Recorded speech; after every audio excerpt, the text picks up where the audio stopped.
చెప్పండి.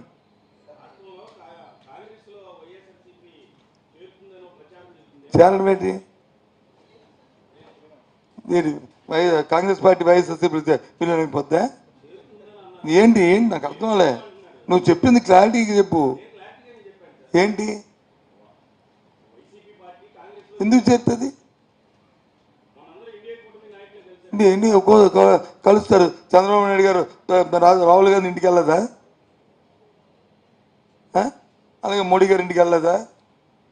రాజకీయాల్లో వచ్చి అలాగని కాంగ్రెస్ పార్టీలో తెలుగుదేశం పార్టీ చేరిపోయిందా? లేకపోతే ఇవాళ భారతీయ జనతా పార్టీ చేరిపోయిందా? ఆయన చేస్తే ఒప్పును, ఈయన చేస్తే తప్పును. రాజకీయాల సహజంవి ఉన్న స్థానికంగా ఉన్న అంశాలు బట్టి, ఇష్యూలు బట్టి, అక్కడికున్న పరిస్థితులు బట్టి, ప్రజల మనోభావాలు బట్టి ఆ డిసిషన్లు జరుగుతాయి. అంతేగాని అది జరుగుతుంది.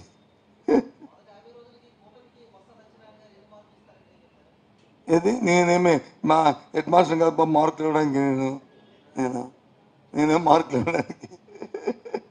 ప్రభుత్వాలు జరుగుతుంటాయి. నేనంటుంది ఏంటి, ప్రభుత్వాలు భగవంతుడు ఒక అవకాశం ఇచ్చినప్పుడు దాని అవకాశం ఉన్నంత వరకు మంచి చేయడం చూడాలా. ఒకవేళ చెడు చేస్తే ప్రజల అమాయకులు అనుకుంటే పొరపాటు. ఏదైనా ప్రజలకు నచ్చిన పనులు కానీ చేస్తే ఇదేమి ఒకసారి కాన్స్టిట్యూషన్లో అంబేద్కర్ రాశారు ఏమని, ఒకసారి సర్పంచ్ అయితే, ఒకసారి ఎమ్మెల్యే అయితే, ఒకసారి ఎంపీ అయితే, ఒకసారి రాష్ట్రపతి అయితే, లేకపోతే ఒకసారి ప్రధానమంత్రి అయితే, ఒకసారి ముఖ్యమంత్రి అయితే జీవితాంతం ఉండాలని రాయలేదు కాన్స్టిట్యూషన్. ఆయన అధ్యక్షుని రాసిన కాన్స్టిట్యూషన్లో ప్రతి 5 సంవత్సరాలకి ఎన్నికల్లో ఉండాలని కదా. ఇది అందరికీ ఓటే కదా. మంచి జరిగితే 10 కాలాల పాటు ఉంటారు. ఒకరు ప్రజలు ఆగ్రహిస్తే అనుగ్రహం తగ్గితే ఎదురుగా కూర్చుంటారు. అంతే తేడా, ఇంకేముంది?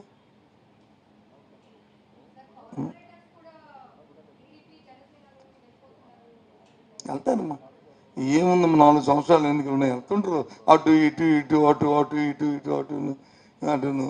ఇవన్నీ రాజకీయాల్లో సహజమే. ఇవన్నీ రాజకీయాలు సహజమే. వాళ్ళకు స్ట్రగుల్ ఫర్ ఎగ్జిస్టెన్సీ. పాపం వాళ్ళకే ఇబ్బందులు వచ్చాయో, వాళ్ళేం బలవంతం పెట్టారో, వాళ్ళకేం ప్రభావం పెట్టారో, వాళ్ళ మీద ఏం ఒత్తిడి తీసుకొచ్చారో పాపం. ఏదో వాళ్ళు మనోళ్ళే కదా, భరించాలి కదా. అందరూ కట్టుకుంటలేదు కదా. నువ్వే ఇవాళ ఈ పేపర్లు ఉండి రేపు ఇంకో పేపర్కి వెళ్ళిపోతావు, రెమ్యునరేషన్ పెంచుతామంటే. లేదా ఇక్కడ వచ్చి మీ ఎండి ఏమైనా ఆర్ట్ రూట్ అనేది కష్టా ఎందుకు వస్తుందని అనుకోని రేపు ఇంకో పేపర్కి. అలాగే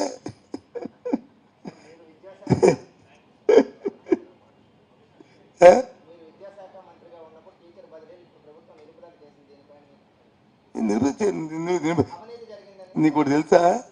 అంటే అమాయకుల ఏదో రాసుకుంటారు, మీ పేపర్లో మీ పత్రికలు ఉన్నాయని రోజు రాసేస్తారు. కానీ అందులో నేను నా స్వయంగా నా హ్యాండ్ రైటింగ్ రాశాను. ఇప్పుడు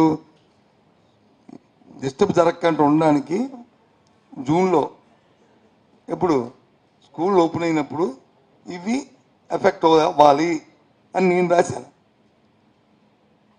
నీకు అర్థమైందే? ఎఫెక్ట్ అవ్వాలని నేను రాశాను ఒకటి. రెండోది, ముఖ్యమంత్రి రాటిఫికేషన్ నేను పంపాను ఫైలు. నీకు అర్థమైందా? ఎందుకు పంపుతావు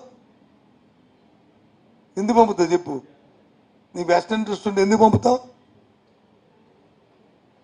ఇంకా అది కాదు, ఇంకేదో అయిపోయింది అన్నారు. అధికారం వాళ్ళదే కదా, ఫైల్స్ వాళ్ళదే ఉన్నాయి కదా. నన్ను ఎందుకు క్వశ్చన్ చేయడం? ఇప్పుడు నేను వద్దు చేయొద్దు అమ్మమ్మ మానేస్తారా చెప్పు.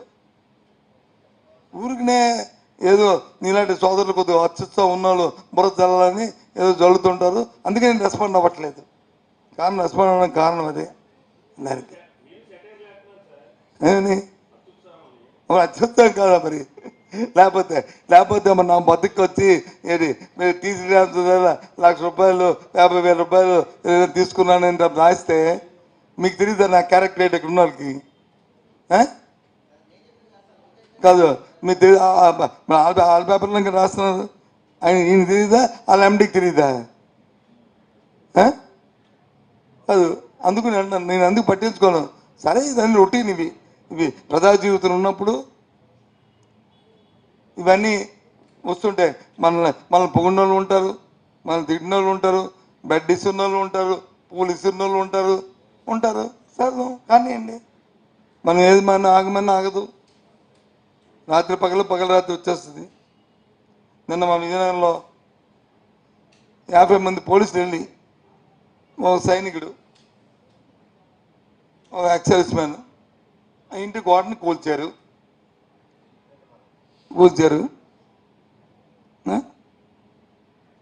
మరి ఇక్కడ కూడా మీకు జ్ఞాపకం ఉందో లేదో, అప్పుడు మా ప్రభుత్వం ఉన్నప్పుడు అయిన పదరాడు గోడని కూల్చారా?